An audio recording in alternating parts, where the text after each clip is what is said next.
precisamente por lo que hablábamos, porque coincide de que los medios más influyentes a nivel nacional, que no lo son tampoco, no todos, pero los que están aquí en la capital, que se hacen llamar diarios nacionales o medios nacionales, ¿no? Pues son los que pertenecen a las empresas más importantes en lo económico. No sucede esto en los estados, donde si son empresas periodísticas, pues son medianas. Pero hay medios nacionales, estos de los que hablábamos, en donde los dueños aparecen con riquezas de más de $1,000 millones en la revista Forbes. Por eso también en los medios regionales, periódicos, programas de radio, hay más libertad, hay más pluralidad, hay más cercanía a la gente, son más distantes, ¿no?, al poder económico y al poder político, más independientes. Eso pasa también, ¿sí?, tomarlo en cuenta. Por eso hay muchísimos periódicos y programas de radio. Nosotros, cuando estábamos en la oposición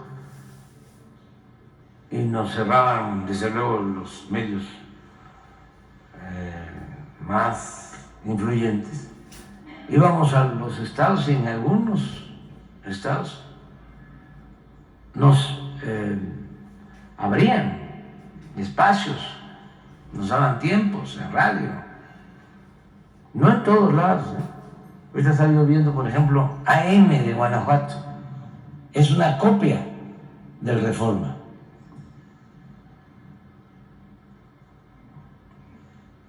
Es prácticamente lo mismo. O el norte, en Monterrey.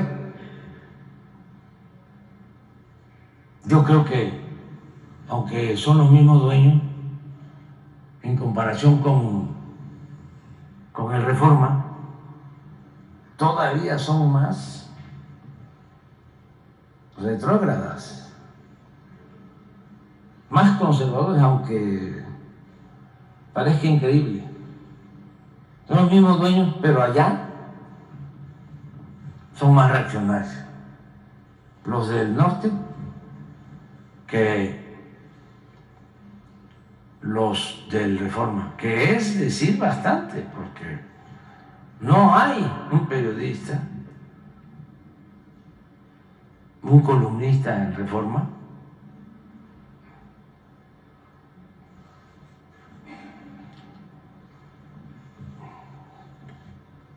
centrista, ni siquiera progre, buena onda, buena ondita. Ya ven cómo antes, ¿no?, engañaban que eran progres, buena ondita. No, allá no hay nada de eso. Pero bueno, es muy importante que existan periódicos como el Grupo Basta. Por esto, Yucatán, el Diario del Istmo, Noticias en Oaxaca, de los que me acuerdo, y en el norte también, más libertad, en periódicos, en estaciones de radio. Noreste, en Sinaloa, me acuerdo que siempre nos dieron espacios y hay que ser agradecidos, ¿no? No olvidarnos. Pues ahora ya es relativamente fácil, aún con el bloqueo, conseguir una entrevista, hasta por uno decidir a quién sí, a quién no. Pero antes no había nada, nada. Estaba cerrado completamente. Ahora es distinto. Pero vamos. Buenos días, señor presidente. Soy Yesenia Peralta de Business Energy. Igual vengo de la región del sureste y hemos seguido de cerca desde un inicio de su gobierno todos los programas de desarrollo del petróleo y hidrocarburos en la región. En este caso hemos seguido todo lo que se ha hecho en cuanto a exploración y producción. El campo Cuesqui se encuentra a punto de concluir su primera fase. Ya tiene 31 pozos explorados y desarrollados. Esto lo comentó el director de Pemex, el ingeniero Octavio Romero Oropesa. Este desarrollo está cumpliendo en tiempo y forma con lo planeado desde el principio, lo que contribuirá a tener suficiente crudo, cumpliendo su promesa de fortalecer la exploración y producción para echar a andar al parejo la refinación en Dos Bocas. Considera que este es un punto más a favor de la recuperación de Pemex durante su gobierno y de este desarrollo, que es uno de los más importantes en el sur, se encuentra en Tabasco y que continuará con este ritmo de trabajo en exploración y producción en este sentido, señor presidente. Sí, vamos a continuar.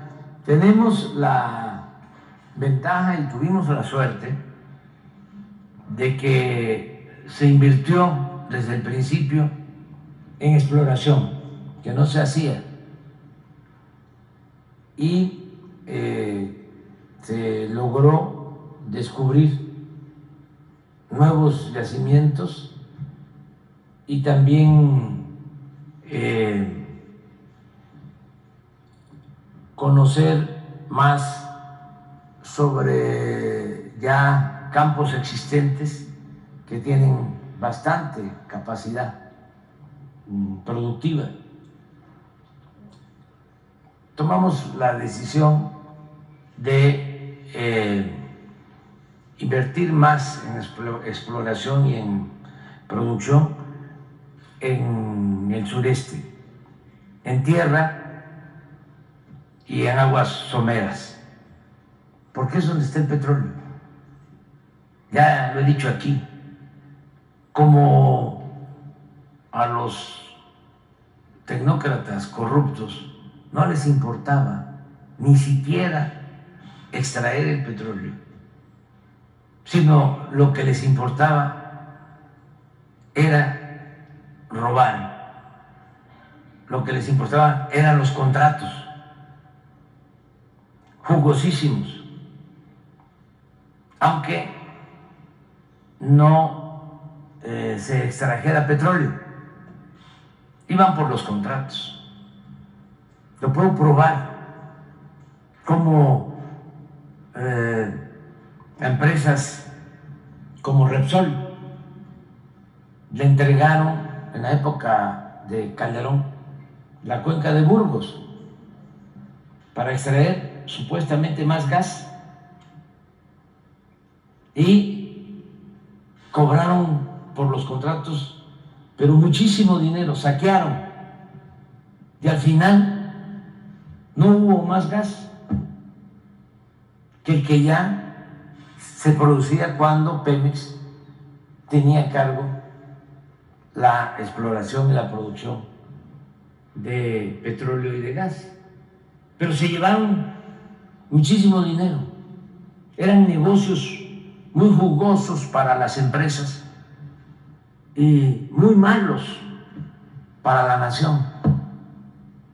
Entonces, por eso, imagínense, es de sentido común.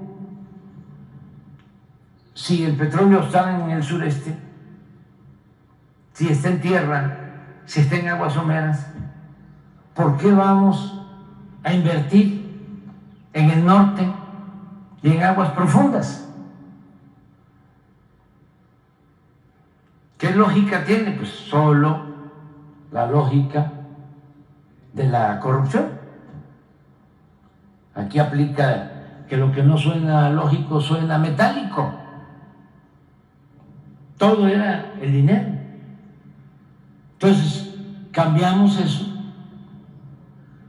La mitad de la inversión de Pemex en el periodo neoliberal se orientó al norte y a las aguas profundas. La mitad. Entonces lo que se hizo fue cambiar esa política y destinar la inversión a donde está el petróleo. Entonces exploramos y encontramos petróleo suficiente en estos campos de tierra y de aguas someras, al grado que hemos llegado a priorizar y ya, aunque cuesta menos extraer petróleo de aguas someras que de aguas profundas, desde luego, ya no queremos ni siquiera extraer petróleo de aguas someras, porque cuesta menos todavía extraer petróleo en tierra. Ya podemos extraer petróleo no a $20 por barril, ni a 15, ya podemos extraer petróleo en tierra a $8 por barril y hasta menos. Entonces, si el barril de petróleo está en $70 y extraerlo nos cuesta 8, pues la utilidad, la ganancia para la nación es mayor. Esos campos a los que haces referencia, pues nos están ayudando, se están ya perforando pozos. Ahí tenemos como 50 pozos más para explotar y estamos pues definiendo cuánta inversión para esos nuevos pozos. A lo mejor no vamos nosotros a perforarlos todos, va a quedar reserva suficiente, más reserva que cuando llegamos, y ya campos descubiertos para seguir perforando. Entonces sí se ha avanzado mucho, se rescató a Pemex, el ingeniero Octavio Romero Oropesa, su equipo, han hecho un buen trabajo en Pemex y vamos bien. De los 110 contratos que entregaron, porque eso no hay que olvidarlo, sobre todo para los jóvenes, de cómo engañaron, de que si se privatizaba el petróleo, si se entregaban bloques del territorio nacional en tierra o en agua, para que empresas petroleras extranjeras sacaran el petróleo y se firmaran contratos de utilidad compartida. Es decir, se extrae el petróleo, se descuentan los costos de producción y la utilidad se comparte. Se queda la empresa con un porcentaje y a la nación le dan un porcentaje. Nosotros nunca hemos estado de acuerdo con eso. ¿Por qué vamos a compartir la utilidad, las ganancias que son de la nación, si nosotros podemos hacerlo? Siempre se han contratado equipos de perforación y Pemex administra, se le paga a la empresa que perfora y se vende el crudo y la utilidad es para Pemex, para la nación. Entonces empezaron con los tecnócratas con estos sistemas de contratos riesgos, contratos de utilidad compartida. Bueno, la reforma energética llevaba ese propósito y lograron entregar así como el 20% de todo el potencial petrolero. Entregaron 110 contratos a particulares, bloques, superficies para la explotación en tierra o en mar del petróleo.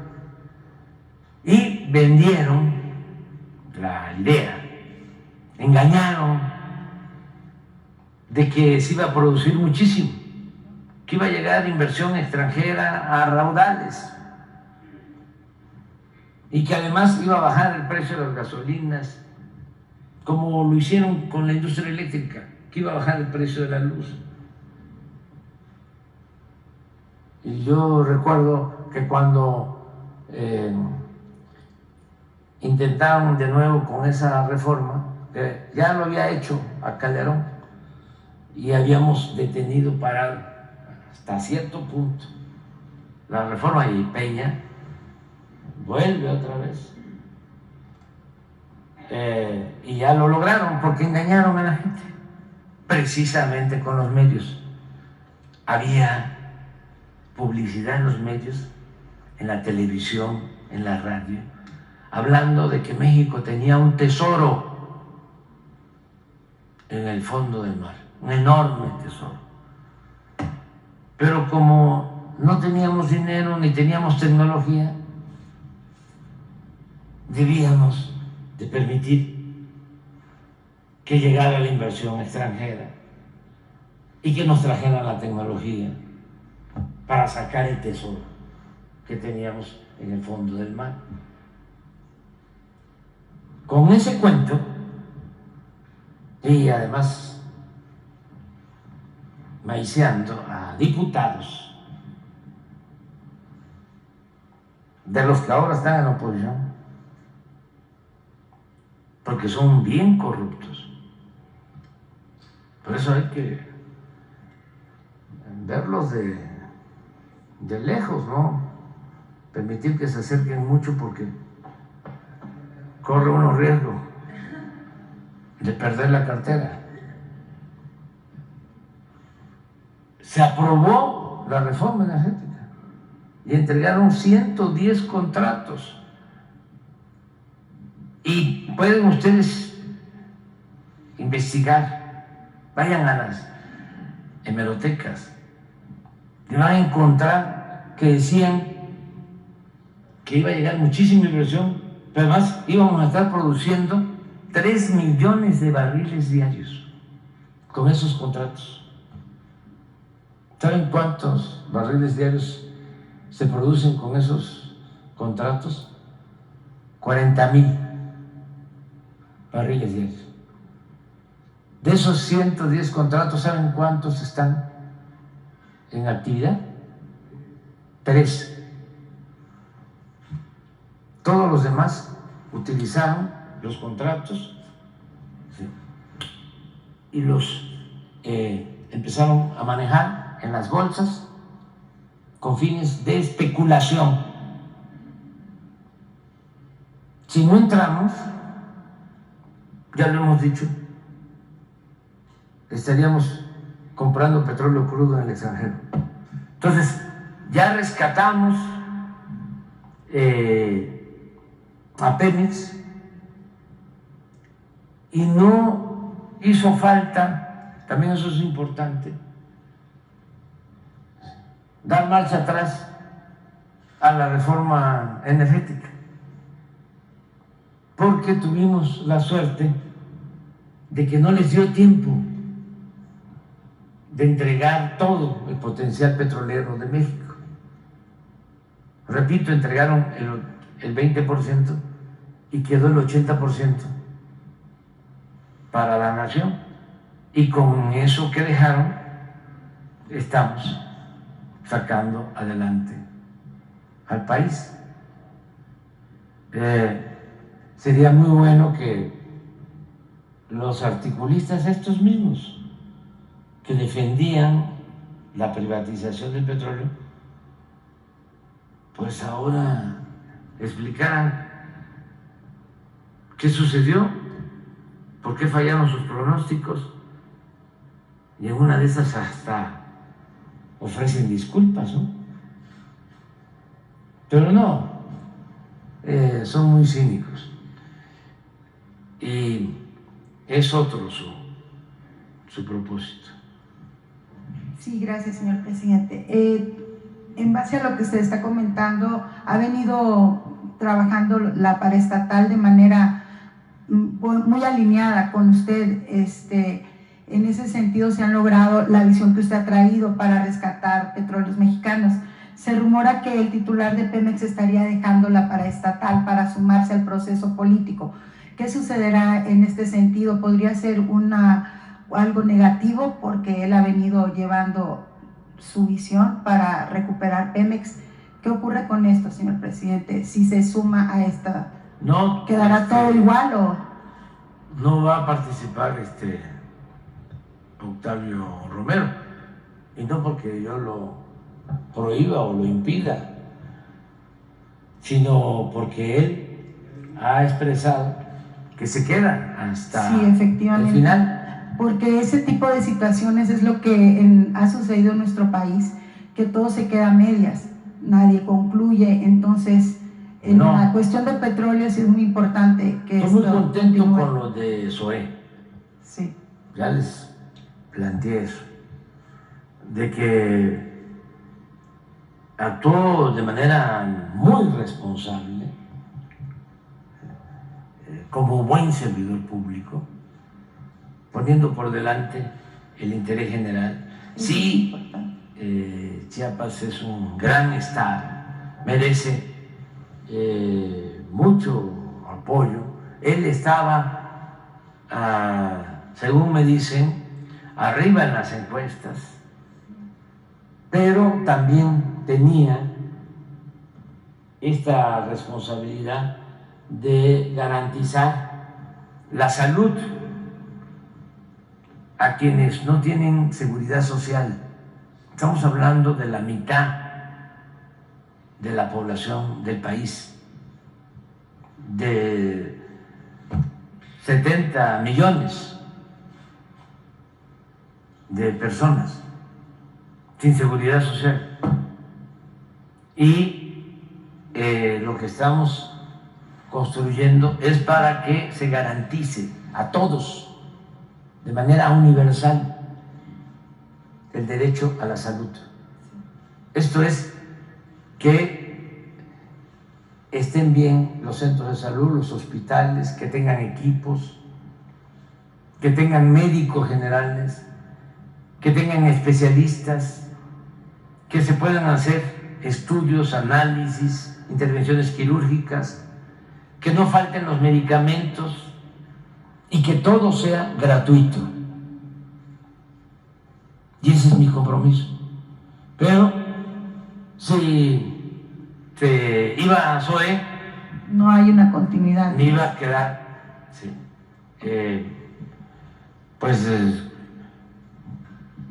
con el problema de quién lo iba a sustituir. Y hay muchas gentes buenas en el sector salud, pero pues ya SOE ya trae la experiencia, ha ido avanzando mucho, hablando con los gobernadores, firmando acuerdos con los gobernadores, hablando y llegando a acuerdos con los trabajadores, con los representantes sindicales de los trabajadores de la salud. En fin, ya va caminando todo.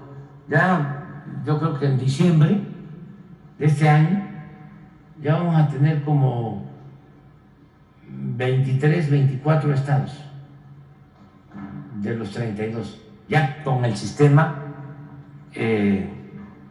casi completo, terminado.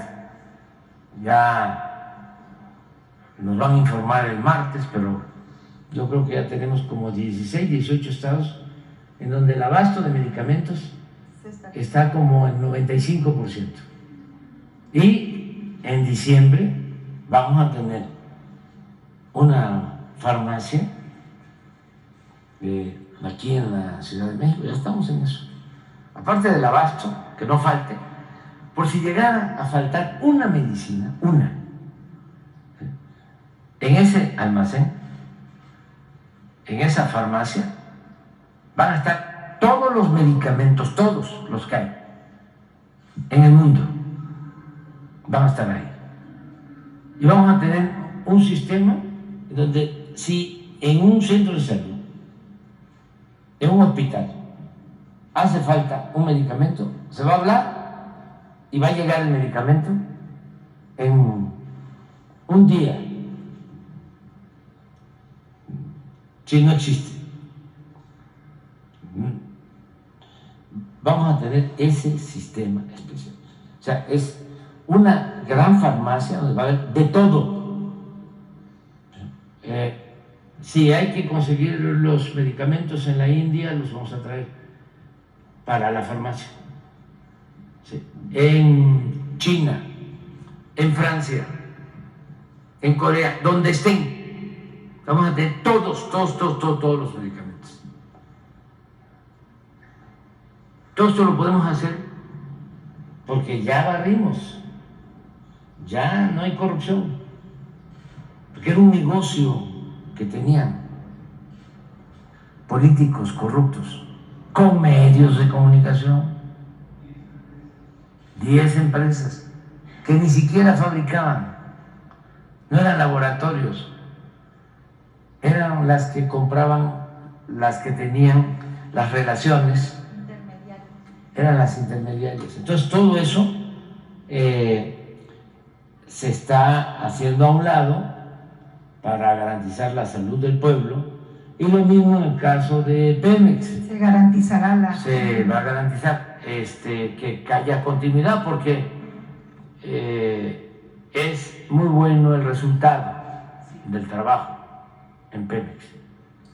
Sí, rápidamente nada más, señor presidente. El auge petrolero en el sureste debido al proyecto de recuperación del petróleo en México ha traído un incremento en la actividad petrolera en la entidad, principalmente en Tabasco, de ahí vengo, provocando un incremento igual en todos los sectores de la sociedad. En el caso de Tabasco, este desarrollo provoca un fenómeno por todos conocido negativo en cuanto a que se estandarizan los precios de rentas, vivienda, enseres, servicios y un nivel de vida cara. ¿Qué se pretende hacer, señor presidente, con este incremento en el sureste para que el ciudadano común tenga una vida más holgada, podría decirse? Porque debido a este incremento en esta actividad petrolera, pues el ciudadano que trabaja comúnmente en empleos secundarios, no hay mucho empleo en Tabasco, señor. Tampoco hay muchas opciones. Por ejemplo, debería de haber una medida que lleve algún tipo de fábricas, o no solamente el aspecto petrolero, no sé si me explico, sino tener que jóvenes estén trabajando. Nos ha tocado ver que hay muchos jóvenes desempleados que van y buscan trabajos en tiendas departamentales que no llegan ni a 6,000 pesos mensuales los sueldos. Entonces es un factor negativo en la sociedad común. ¿Qué se tiene pensado para hacer en este caso en Tabasco? ¿Algún tipo de empleo? Considerando que los proyectos de beneficio social que usted tiene han provocado un impacto positivo. En el caso de Jóvenes Construyendo el Futuro está muy bien, pero no es suficiente, señor. ¿Qué tiene pensado para el sureste? Pues hay que seguir adelante con los mismos programas. Tabasco, y lo pueden probar, fue de los estados más beneficiados, como otros estados del sureste, con la decisión que se tomó esto del petróleo y con la decisión de que haya más inversión pública en el sureste, que no había la inversión pública que hay ahora, para que tengan una idea, todos, que esto no solo es para el sureste, es todo el país. La inversión pública en el 2018, en el último año del presidente Peña, fue de alrededor de 500,000 millones de pesos. Y este año es de 1 billón de inversión pública. Es el doble. Entonces, por eso Tabasco es de los estados con menos desempleo y con más crecimiento económico. O sea, lo puedes constatar. Cuando era de los últimos lugares. Se tenía que ir la gente a trabajar a Cancún y algunos a las ciudades fronterizas y a Estados Unidos. Eso ya no sucede. Lo que hay que procurar es que continúe la inversión pública y se siga apoyando a todos los estados del sureste y del país, y que siga impulsándose la industria de la construcción, que tiene un efecto multiplicador, porque la industria de la construcción reactiva la economía rápido, genera muchísimos empleos y fortalece el mercado regional. Pero hay que estar constantemente haciendo obras de infraestructura que hacen falta en el país, porque se termina la refinería de Dos Bocas, que ocupaba 35,000 trabajadores. 35,000 trabajadores. Y va a ser operada por 2,000.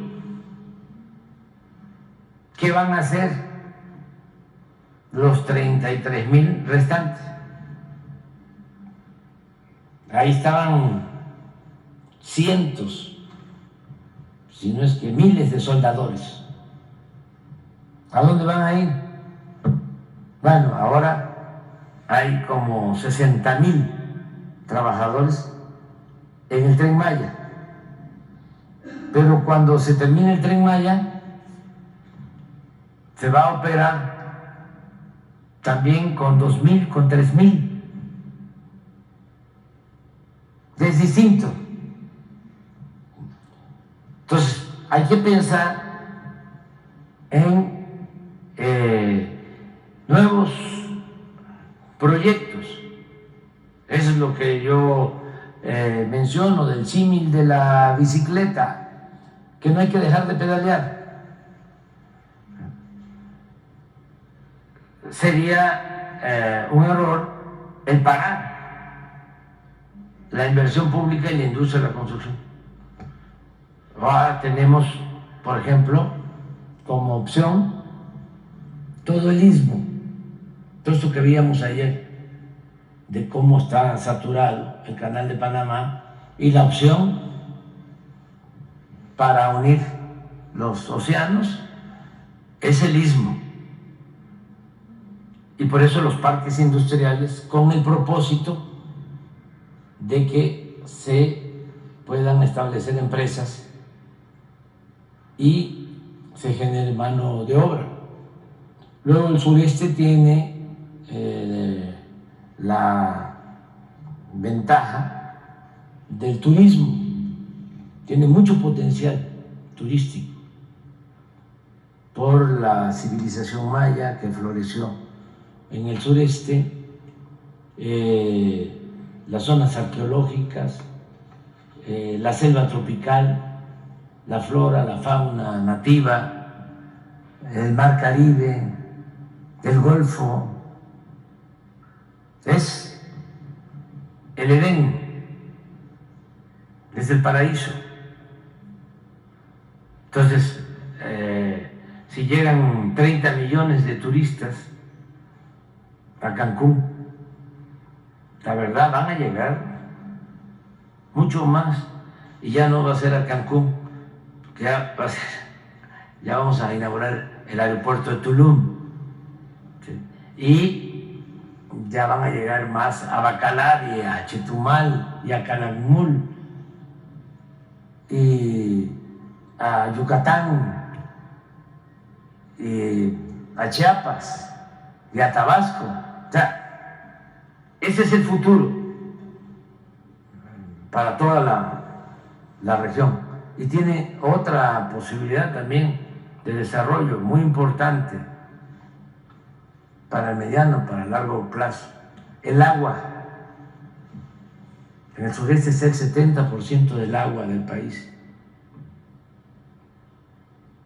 Ni modo que se dé permiso para poner cerveceras en el norte que consumen tanta agua, o cuencas lecheras que requieren de tanta agua.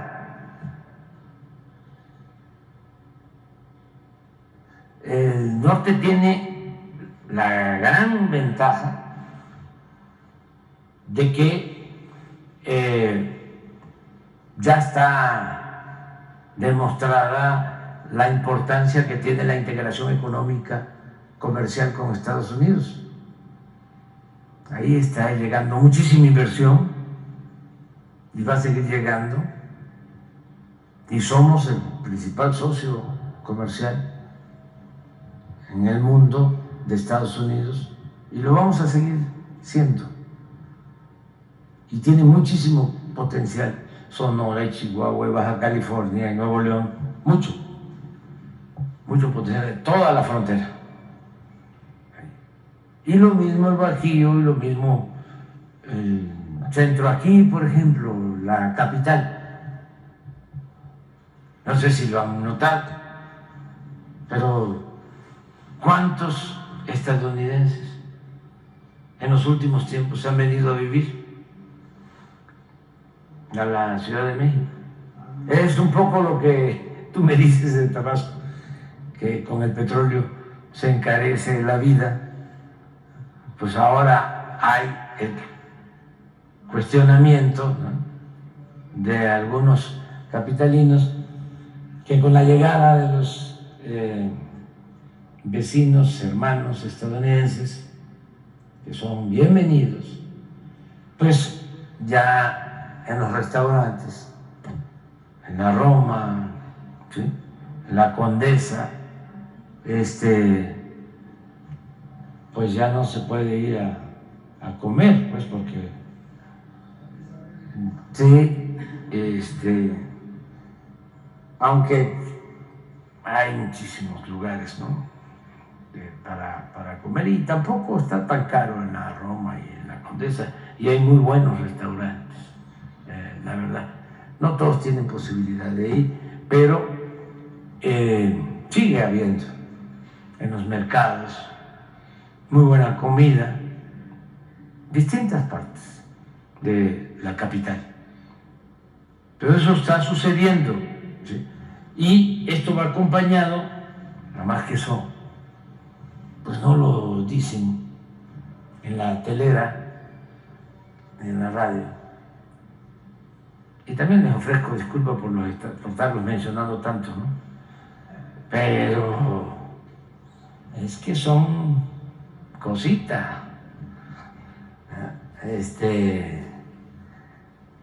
son muy prepotentes, quedaron muy mal acostumbrados. Entonces tenemos que pues informarle a la gente, por eso tenemos que estarles recordando. Aquí en la Ciudad de México es donde ha bajado más la delincuencia, los índices delictivos se han reducido mucho. El homicidio, está como hace 25 años el número de homicidios. Yo recuerdo que cuando dejé el gobierno estaba en promedio como 2% homicidios diarios en la ciudad. Encontré como en 3 y lo bajé a 2 homicidios diarios. ¿Por qué no pones homicidios diarios en la ciudad hoy? Y saben que yo encontré cuando fui jefe de gobierno que se robaban creo que 120 vehículos diarios y lo dejé como en 80. Pero ahora está como en 20 robos diarios. O sea, ha habido un avance importantísimo. A ver si tienes ahí lo de homicidios y robo de vehículos. Pero eso no se dice. Bueno, sí se habla, ¿no? De lo del reforma, de que un militar, ¿no? Aquí está, exactamente, no me equivoqué.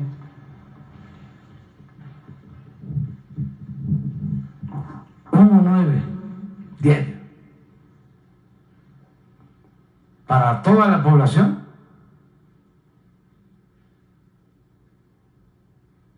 de la ciudad. Es una ciudad segura. Pero no se dice. Sucede algo, ¿no? Por ejemplo, cuando le estaban echando marro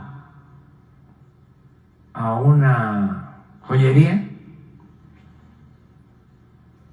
nota nacional e internacional, que por cierto ya detuvieron a todos los que participaron en ese robo. Pero así está. Es de las ciudades más seguras del mundo.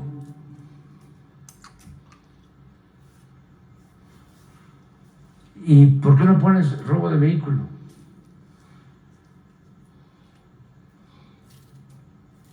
Miren, increíble esto.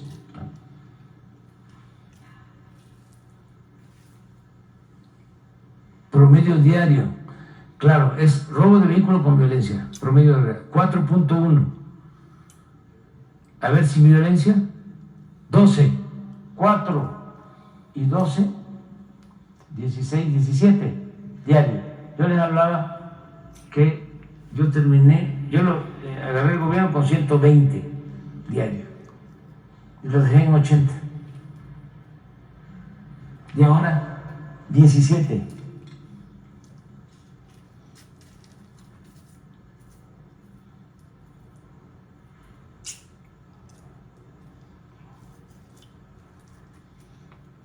Sí, aquí está lo de nosotros. Este es 19. Ah, no. A ver si no tienes más atrás. ¿Sí?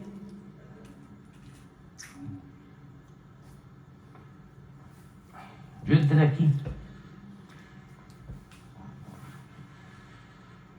en el 2000 de jefe de gobierno. Pero miren cómo venía. ¿Hasta dónde llegó? Este es Espinosa Villarreal. Para los jóvenes, busquen quién era Espinosa Villarreal. Consentido de Cedillo.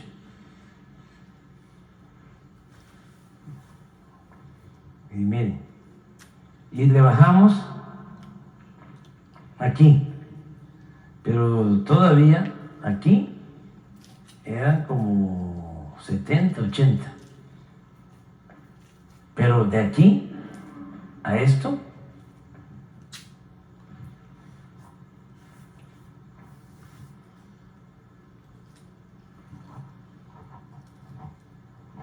Por eso la Ciudad de México es algo extraordinario, excepcional. Y antes se decía, ¿cómo vas a vivir en la Ciudad de México? ¿Cómo te atreves a vivir en eso? Porque también todo lo que pasaba aquí, por lo mismo los medios, ofrezco disculpas, era nota nacional. Eso sí, difusión nacional. Y más, ¿se acuerdan cuando hasta hacían montaje en la televisión?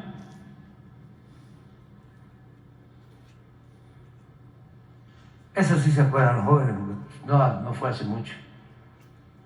No, el otro asunto, cuando el temblor, una televisora, que empezaron a sacarlo de Frida, lo de la niña Frida, y tenían a la gente ahí. Una gran mentira, pero una cosa deshonesta, inmoral.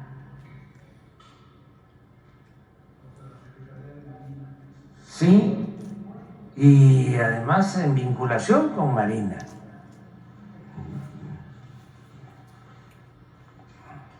Con algunos de Marina. Y tenían a la gente, ¿no? Esperando a la niña Frida, hasta que un marino, un almirante, que merece respeto, ya está retirado, dijo: eso es puro cuento, y denunció a otro marino que era el que estaba vinculado manejando el asunto con la televisora por el rating. No, unas cosas tremendas. No, ahora nos quejamos porque ya no queremos que eso siga pasando, pero eran asuntos muy graves, mucha manipulación, pero mucha manipulación. Adelante. Buenos días, señor presidente. Buenos días, Liz. Eduardo Esquivel Ancona, SDP Noticias.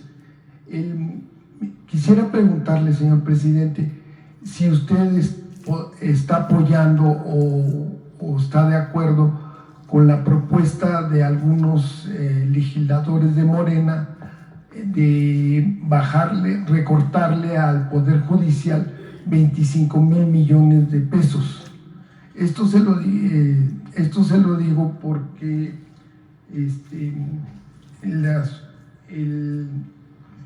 Poder Judicial, lo que comprende la Suprema Corte de Justicia, el Tribunal Electoral, los tribunales de circuito, los juzgados de distrito y el Consejo de la Judicatura Federal, tienen un presupuesto para este año de 80,000 millones de pesos. Pero si le sumamos lo que sea las fiscalías de la República, los 32 tribunales de justicia, estamos hablando de un monto de más de 300,000 millones de pesos. El Poder Judicial, como usted lo ha dicho varias veces, tiene los ministros y los jueces tienen muchas, por así decirlo, tienen muchos estímulos a su trabajo, canonjías. Una de ellas es que tienen un fondo de 3,000 millones de pesos para el mantenimiento de sus casas. En un estudio que hizo, yo no lo hice, sino lo hizo Mexicanos contra la Corrupción en el 2020, determinaron que cada mes los jueces y magistrados tienen para comidas en restaurantes, era año de pandemia, 18,500 pesos. Cuando en la judicatura, en los 13 inmuebles que se tienen, tienen, pues, cuentan con restaurantes, restaurantes buenos y 25 chefs y más de 100 personas trabajando para darles de comer, para darles sus viandas a estas personas. Y pues en ese año de la pandemia, pues se gastaron 315 millones de pesos. Entonces yo le quisiera preguntar si usted apoya este recorte para el año que viene o propone otra cosa.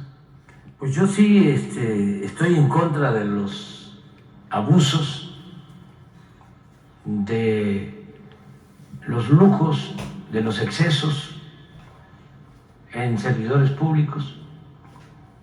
Nada más que eso corresponde al Poder Legislativo. A nosotros nos envían a Hacienda, le envían el presupuesto del Poder Judicial y lo tiene que remitir, lo tiene que entregar como lo recibió. Y es la Cámara de Diputados la que tiene la facultad exclusiva, ni siquiera la Cámara de Senadores, sino solo la Cámara de Diputados la que tiene la facultad exclusiva de aprobar el presupuesto. Ellos pueden hacer todos los cambios, nosotros no, cuando se trata del Poder Judicial. Si se tratara del presupuesto del Poder Ejecutivo, sí. Entonces va a depender de ellos. Y en efecto, es un exceso de que tengan un fideicomiso, no de 3,000, tienen 20,000 millones de pesos guardados. 20,000 millones de pesos, aparte del presupuesto. Sí. Y es para tener esas prestaciones que son ofensivas. Pero ya hemos hablado bastante de eso. Están violando la Constitución flagrantemente, porque ningún servidor público puede ganar más que lo que recibe el presidente de la República. Y ellos ganan 5 veces más que lo que yo gano. Entonces, por eso tenemos diferencias y las vamos a seguir teniendo. Y hace falta una reforma en el Poder Judicial. Es que no es un poder que esté al servicio del pueblo. Es un poder que está al servicio de una minoría. Está al servicio de los potentados. Está al servicio de los conservadores. Al servicio de los corruptos. Está tomado, está secuestrado el Poder Judicial, con honrosas excepciones. Pero eso es lo que está sucediendo. Les voy a poner un ejemplo. Porque eso ayuda mucho. Molesta, ya lo sé. Pero así es como vamos a ir limpiando, purificando la vida pública. Ya nosotros ya vamos de salida, en todo sentido. Pero ¿y las nuevas generaciones? Los que vienen detrás de nosotros. Tenemos que entregar buenas cuentas. Que no nos reclamen el día de mañana que no hicimos nada, que nos quedamos callados. que no buscamos desterrar la corrupción, que no buscamos acabar con los privilegios, que no hicimos nada por combatir la pobreza, por combatir la desigualdad. Y además, si avanzamos, les va a costar trabajo dar marcha atrás. Entre más avancemos, más trabajo les va a costar si algún día, toco madera, regresaran por sus fueros.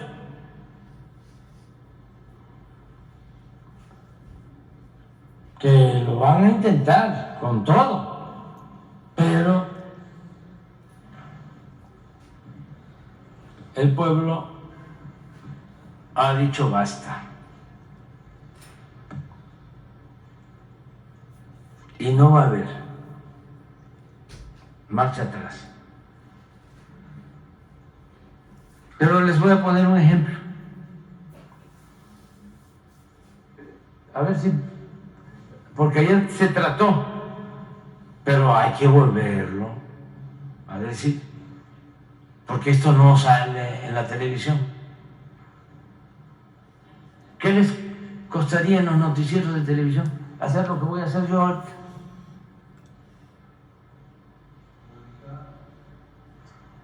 A ver, miren, para que no se entreguen los libros de los niños y de los estudiantes en Chihuahua, la gobernadora envió por buzón judicial la controversia y le llegó a la presidenta de la Suprema Corte y casi de inmediato, por muy pocos días, no sé si había fin de semana, ¿el 4 qué día era? A propósito. Viernes. Pues sábado es 5, domingo 6. El miércoles ya había enviado la controversia y ya la tenía en sus manos el ministro Luis María Aguilar. ¿Por qué no se le envió a otro ministro?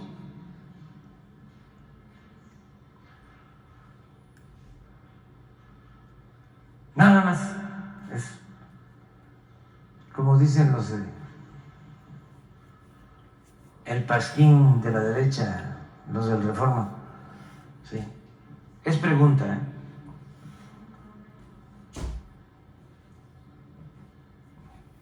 Se le envía a Aguilar. Y 2 días después lo resuelve Aguilar, paralizando la entrega de libros. Se llevó una semana, 5 días hábiles. Bueno, pero ya encarrerado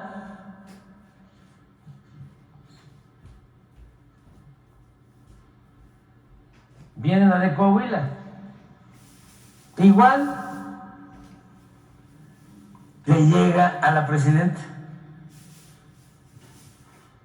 el 16, ¿no? Miércoles. El viernes, ¿sí, no? Se le asigna al mismo.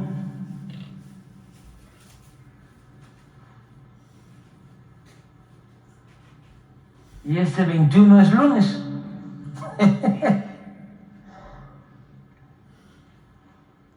Ya resuelve que no se entreguen los libros en Coahuila.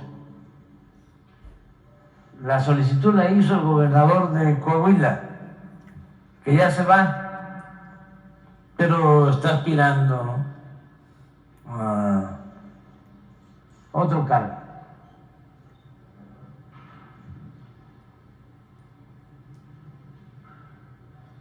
¿Cuántos días se llevó? 3 días hábiles. 3 días hábiles. Ayer el fiscal, el procurador fiscal, Arturo Medina, denunció que este mismo ministro tiene desde hace 8 meses en sus manos, 8 meses, un expediente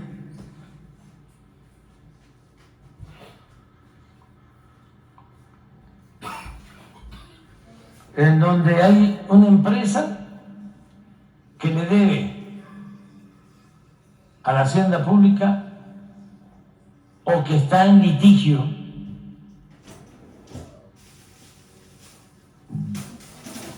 la hacienda pública sostiene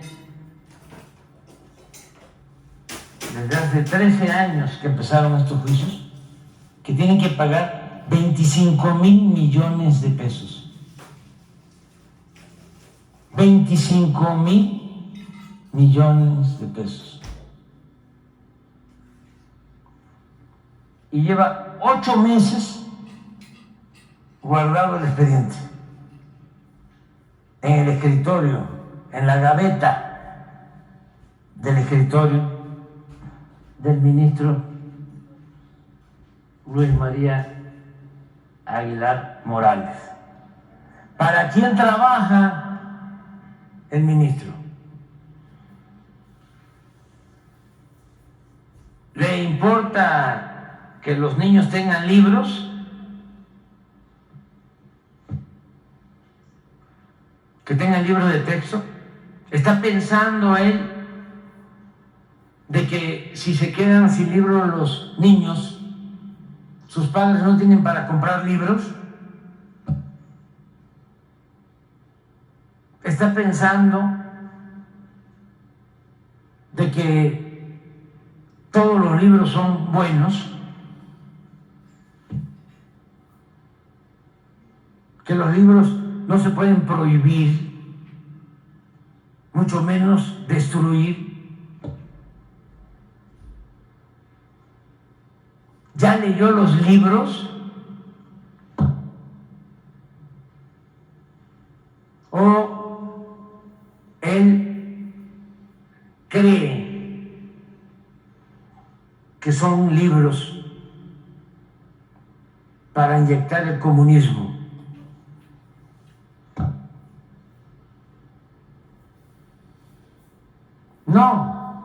No, él no cree eso. Él tiene un pensamiento conservador, retrógrada, está en contra de nosotros, en contra de la transformación.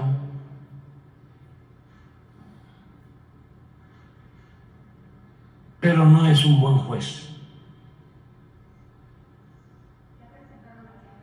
Sí, se va a presentar. No, ya se presentó ayer. Sí, hoy. Hoy, para que los ministros traten este asunto. ¿Dónde está? Fíjense que en el primero de los casos y el segundo se cumple el principio de impartición de justicia pronta y expedita. Nada más que acá no.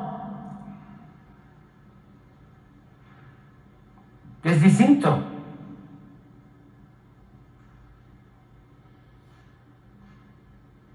Entonces, ofrezco disculpa porque no ya me imagino los desplegados de los abajo firmantes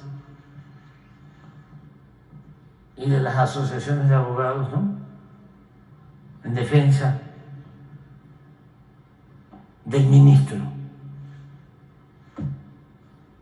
y de la Inmaculada Suprema Corte.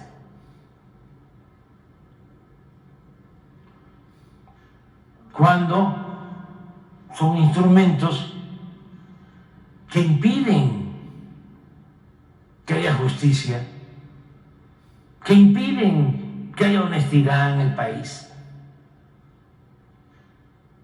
que impiden que podamos vivir en paz y con felicidad. Entonces, aunque se molesten,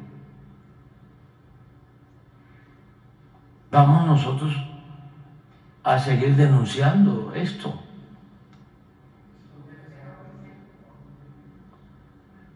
Y hay que buscar la forma de renovar el Poder Judicial, no imponiendo nada, porque podríamos solicitar un juicio político. No. Nos importa más hacer conciencia de cómo es el modus operandi en el Poder Judicial, cómo es que solo se castiga a los que no tienen con qué comprar la inocencia y se protege a la élite económica, la élite política.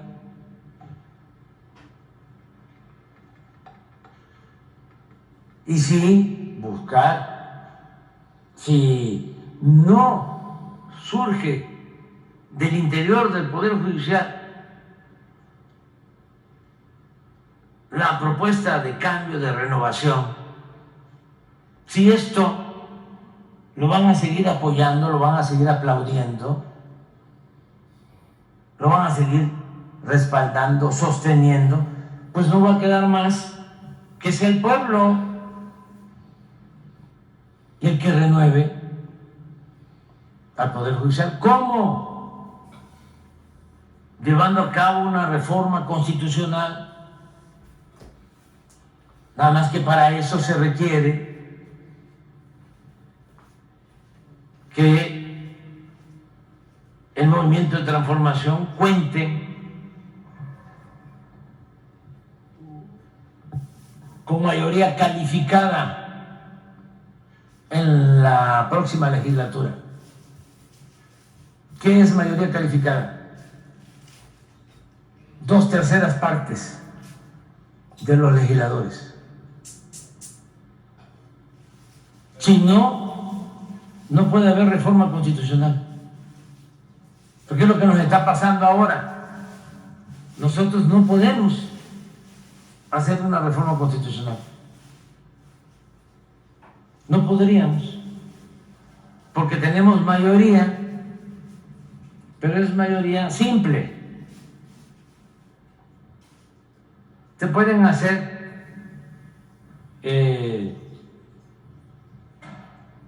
nuevas leyes, pero sin reforma a la Constitución. Y para elegir a jueces, que es lo que se necesita, si no va a surgir del interior del Poder Judicial una reforma, y va a ser el pueblo el que va a purificar, a limpiar ese poder, hay que empezar por elegir a los jueces, a los magistrados y a los ministros, que no sea la cúpula. Es que los cooptan y los ponen al servicio de los potentados.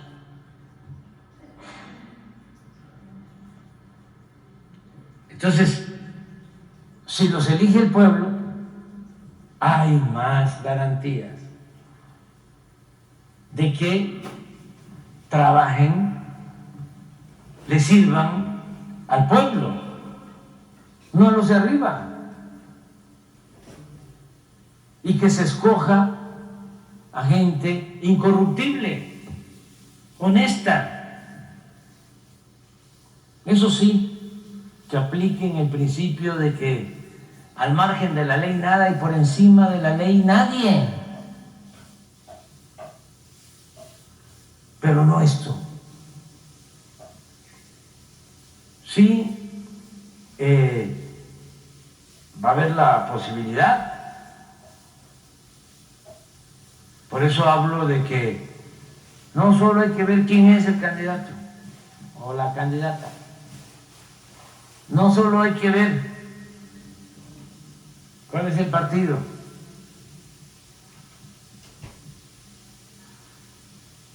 O el bloque de partidos. Hay que ver qué proyecto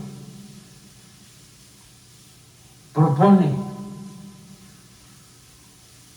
cada bloque, y va a estar muy claro. Quieren el proyecto que está haciendo Gurría, con el apoyo de el señor Cabeza de Vaca para el manejo de la seguridad.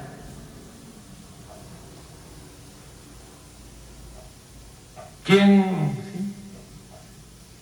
el proyecto que propone Fox de eliminar los programas sociales, los programas de bienestar. Pues todo eso, ya saben por quién van a votar. Quieren que continúe la transformación, el proceso de transformación, pues ya saben también. Está muy claro. Nada más que busquemos que no haya simulación, porque antes engañaban mucho. Lo menos era eso de los progres buena ondita, como Carmen Aristegui, por ejemplo. ¿Cómo engañó tanto tiempo a muchísima gente? Así, con esa estrategia, ese truco, ¿no?, de progre, buena ondita. Porque otros siempre han estado del lado de la corrupción abiertamente, pero había muchos simuladores, y como ahora ya no hay ni para dónde hacerse, como decía Juan Álvarez, esta ancheta está muy angosta, no hay ni para dónde hacerse. Aquí ya no hay para términos medios. ¿Te acuerdas cómo decían? Yo soy independiente. Habían hasta candidatos independientes. Se puso de moda eso. Yo no estoy en ningún partido. Soy apartidista. Es más, decían, yo no me meto en la política. No sé nada de política. Ya aquí hemos hablado del analfabetismo en política. No voy a tratarlo ahora. Pero siempre decían, no, yo soy profesional, plural, independiente y se puso de moda la llamada sociedad civil. ¿Y cómo engañaban con eso? Pero afortunadamente ya no. Ya no se puede simular, ya se puede hablar con claridad. Entonces, tu pregunta sobre el presupuesto, son los legisladores. Los que lo están proponiendo, de Morena. Ah, pues es seguro que sí. Ojalá, nada más, si van a hacer un ajuste, que dejen, eso es una opinión, lo sustancial, que no se afecte todo lo que tiene que ver con los procesos judiciales, sino que, sí, hay que quitarle el copete de privilegios. Ya no está de moda, ¿verdad?, lo de los copetes. Entonces, se pueden cortar el copete de privilegios, nada más.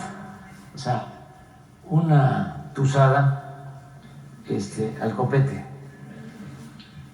En una segunda pregunta, mucho se ha criticado que la Secretaría de la Defensa, para para adquirir los aviones, haya usado el esquema de arrendamiento financiero. Este arrendamiento financiero lo usan todas las grandes corporaciones, inclusive cuando Banobras compró el avión presidencial, se lo transfirió en un esquema de arrendamiento financiero. Pero a mí lo que me llama la atención y es lo que le quiero preguntar es por qué se usó para adquirir estos 10 aviones y hacer el arrendamiento financiero y la administración a una empresa tejana que se llama Petrus. Y pues en lo que estamos viendo es que sería un gran gasto de operación y que podría influir en el desarrollo financiero de Mexicana de Aviación. Estamos calculando que si con este acuerdo que se tiene con la empresa Petrus, se tendría que, cada mes la Secretaría de la Defensa tendría que pagar entre $230,000 y $350,000 por cada avión. Entonces esto es muy... Y en esta empresa Petrus de Tejana están dos personas que tienen un oscuro pasado. Uno es William Shaw, que fue director en la peor época de Interjet, y el otro es Félix Sánchez, que era director operativo de Mexicana de Aviación y muy cercano a Gastón Azcárraga cuando la quebraron, este tipo. Entonces, ¿qué opinión le merece si no es mucho el gasto, si no se podía ver otra forma menos onerosa de hacer el financiamiento? Pues hicieron el análisis, ¿no? Y llegaron a la conclusión que era el mejor mecanismo para tener los aviones. Yo lo que hice fue hablar con el presidente del Consejo de Administración de Boeing y le pedí que nos ayudara y que ellos nos dieran asesoría. Entonces hablé con él por teléfono y el señor ha estado ayudando. Ellos no rentan, pero sí tengo entendido que recomendaron, sí, a esta empresa que va a rentar y están cumpliendo. Y acerca de las cuentas, pues yo creo que si los encargados en la defensa, ¿no? Sí hicieron los estudios correspondientes. Vamos a ver cuando empiece a operar la empresa cómo vamos a salir en cuanto a utilidades. Yo siento que vamos a tener utilidades razonables porque en esta línea van a costar menos los boletos, 18-20% menos, y va a tener esta línea pues mucho éxito porque cuando la inauguremos,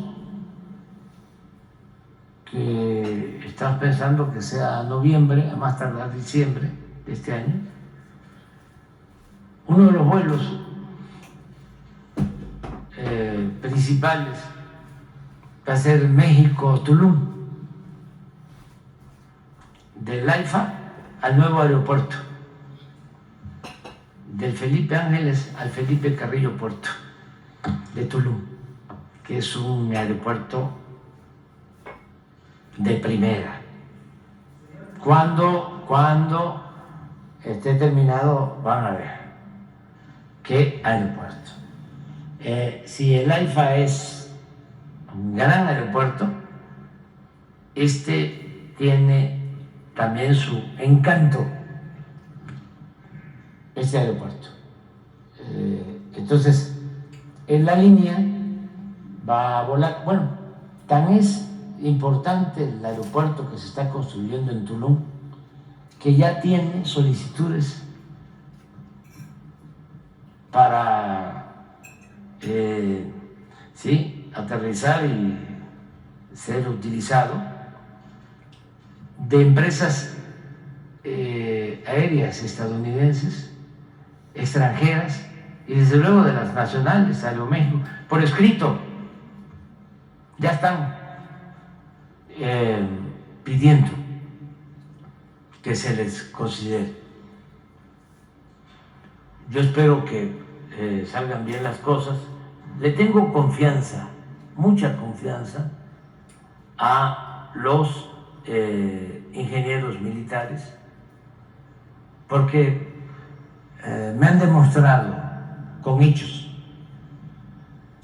que son disciplinados, trabajadores, honrados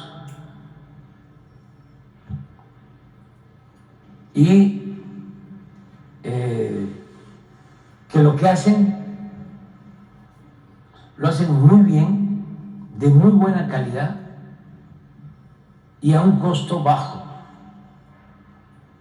Para que tengan una idea todos los mexicanos, si se estima una obra en 1,000 millones, con los ingenieros militares se hace cuando mucho en 500 millones. Y cuando hablo 1,000 millones es una empresa particular responsable, pero si no es tan responsable pueden cobrar 1,500. Y si es como las que prevalecían antes, 2,000, 3,000, 4,000, es más, ni siquiera comenzaban la obra. Se llevaban hasta el anticipo. Así de terribles era la corrupción en todo lo relacionado con la construcción. Ahora no. Ahí está el ejemplo del Felipe Ángeles. Tenían estimado en el aeropuerto de Texcoco 300,000 millones. estimado, 300,000 millones. Iban a cerrar el actual aeropuerto con la terminal 2, con el hangar presidencial que acababan de construir, que había costado 1,000 millones de pesos. Poco lo acaban de, no lo han acabado de Sí, pagar. sí. Y tenían contemplado cerrar la base aérea de Santa Lucía. Todo eso, más 300,000 millones, para hacer un aeropuerto en el lago de Texcoco, que se iba a hundir. Pero no les importaba. Tomamos la decisión con el apoyo de la gente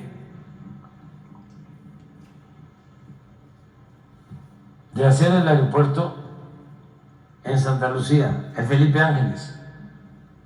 No se cerró el actual aeropuerto, no se cerró la base militar de Santa Lucía. Ahí está el hangar presidencial, ahí está la terminal 2.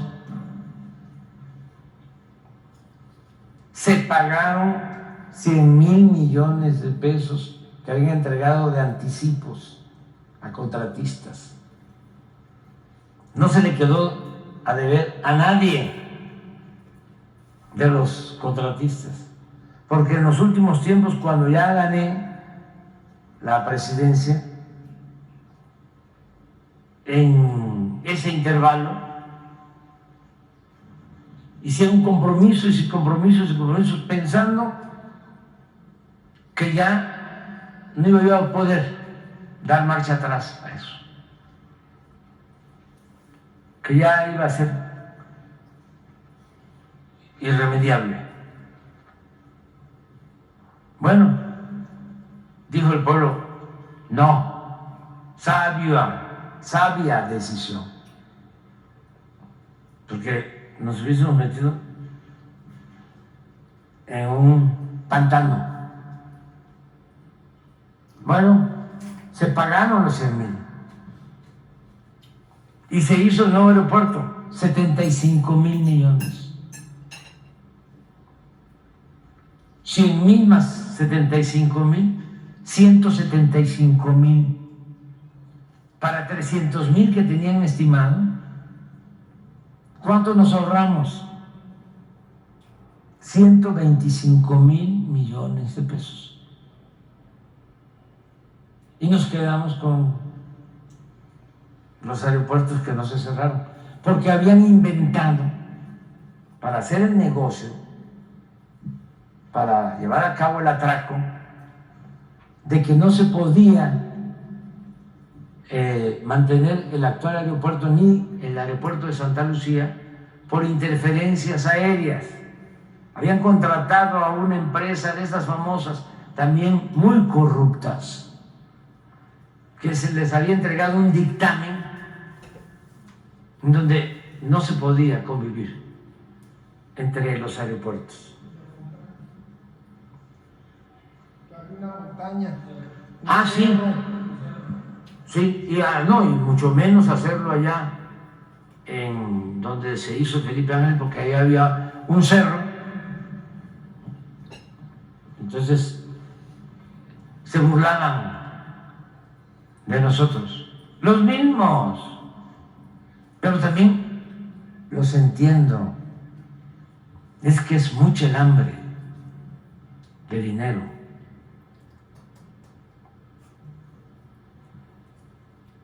Es lo que decían los invasores europeos. Hay una reseña del libro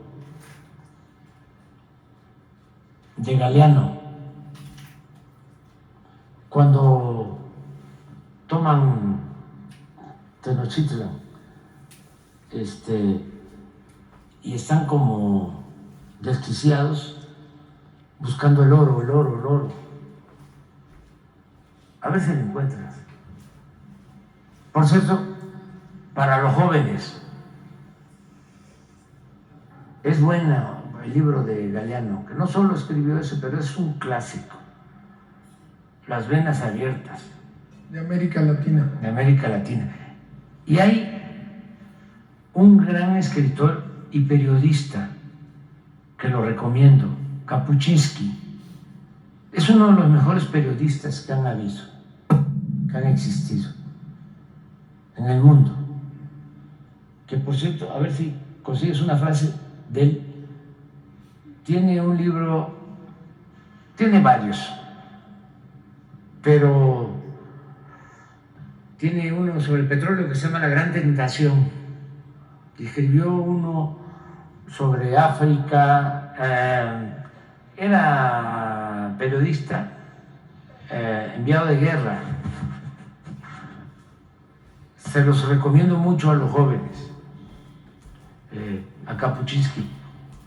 Gran periodista, gran escritor. O sea, porque sí hay otro tipo de periodismo. Y lo de Galeano, también, de primera, tiene mucho.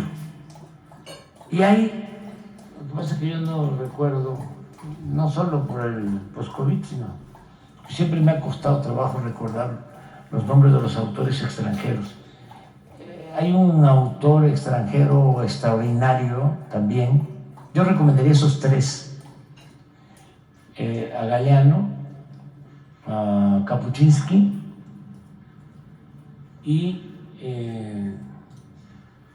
famosísimo también, bueno, hizo una biografía de Fouché y tiene un gran libro que se llama Momentos Estelares en la historia del mundo, y tiene muchas cosas. Es un escritor judío, Zweig, Stefan Zweig. Ese lo recomiendo mucho. Es un gran escritor.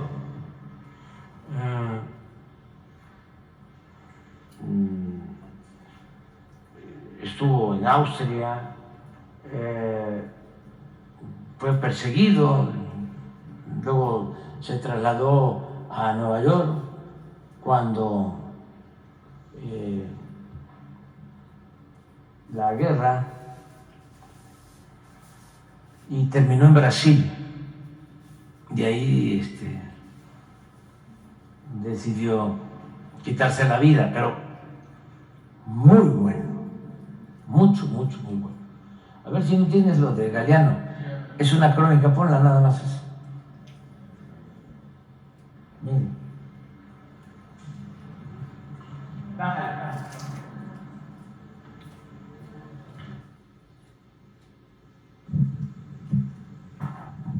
Bájale más. Yo creo que está adelante. Pásale.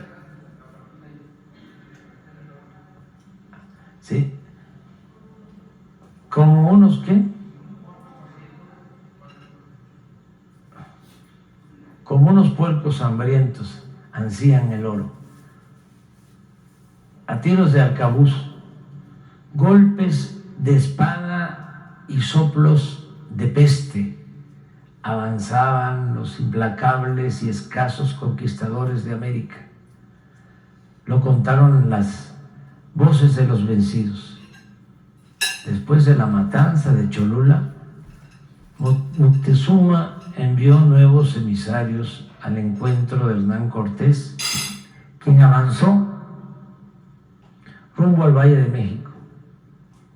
Los enviados regalaron a los españoles collares de oro y banderas de plumas de quetzal.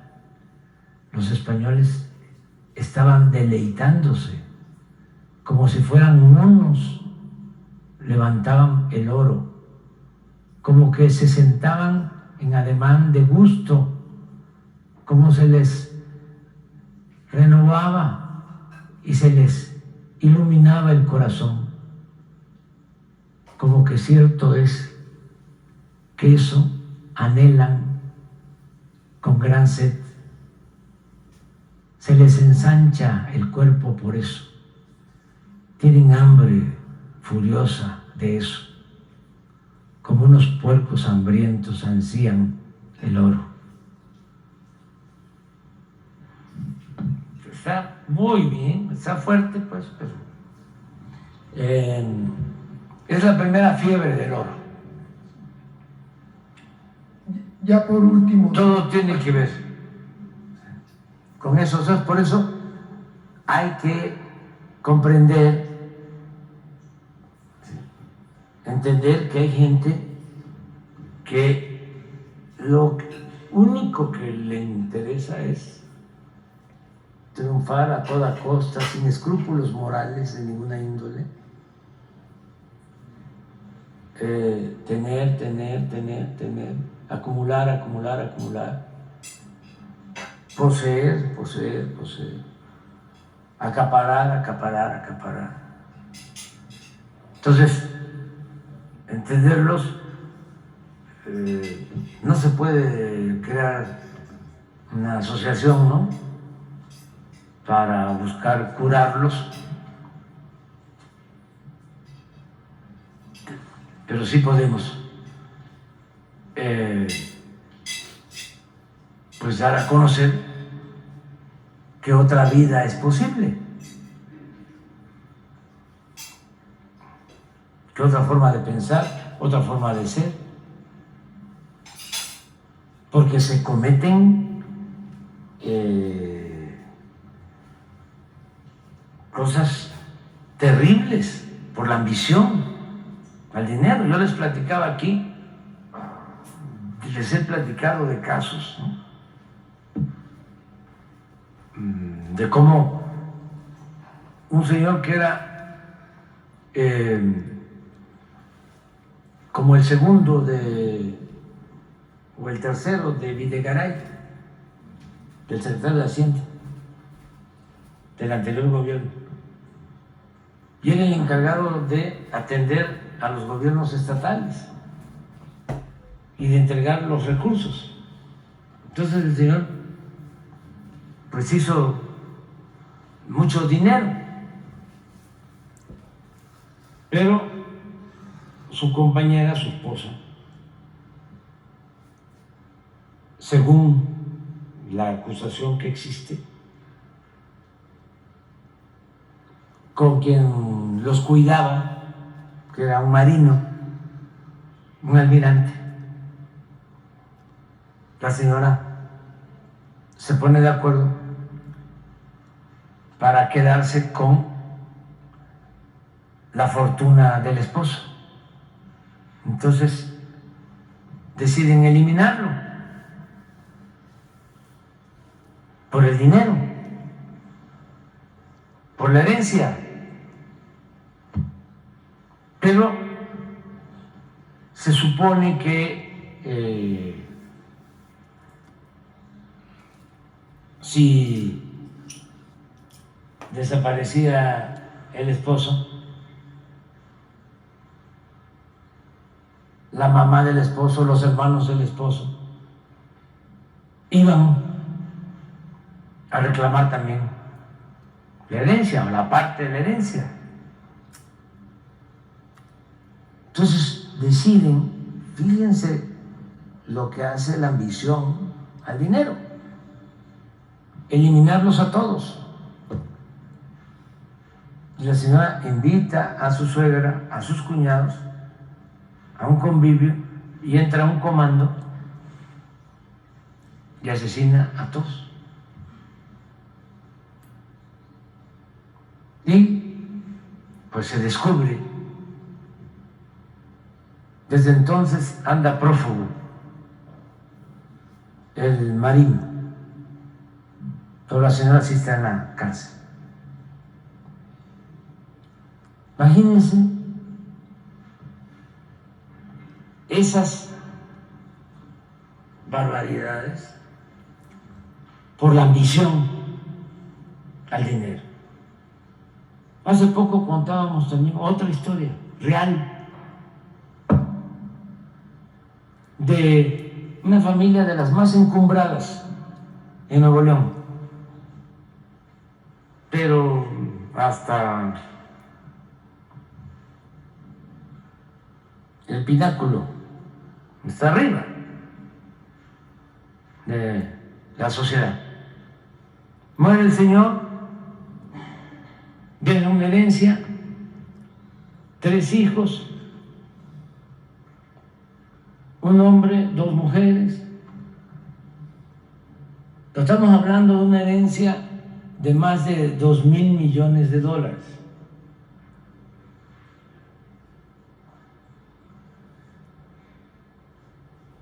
Y en el testamento aparece de que la mayor parte de la herencia le toca al hijo,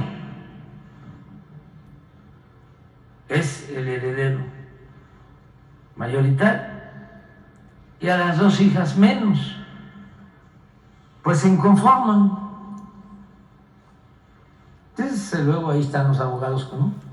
Como Gómez Mon, como todos estos que, sí, de esos que cobran muchísimo, pero que son famosos porque tienen influencias y para juzgados, porque ellos recomendaron a jueces, a magistrados, a ministros. Por eso es que tenemos que renovar el Poder Judicial. No busquen abogados de ese tipo. Y entonces, a pelear con el hermano y porque había recibido más, y llegan a acusarlo hasta de tentativa de homicidio al papá, como que él envenenó al papá. De pobre padre,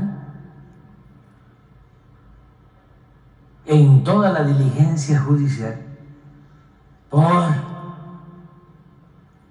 el dinero, es desenterrado para hacerles la prueba si fue envenenado o no. No sé cómo ve el caso, todavía no termina, pero es para una novela de terror. Por la ambición al dinero. Yo creo que no todo el que tiene, siempre lo he dicho, es malvado. Hay gente que merece mucho respeto, que ha hecho su fortuna con trabajo, de conformidad con la ley, con una dimensión social, moral, cívica. Pero esa es enfermiza. Entonces decía, ¿cómo le hacemos? Porque a los alcohólicos se les ayuda y hay asociaciones para eso.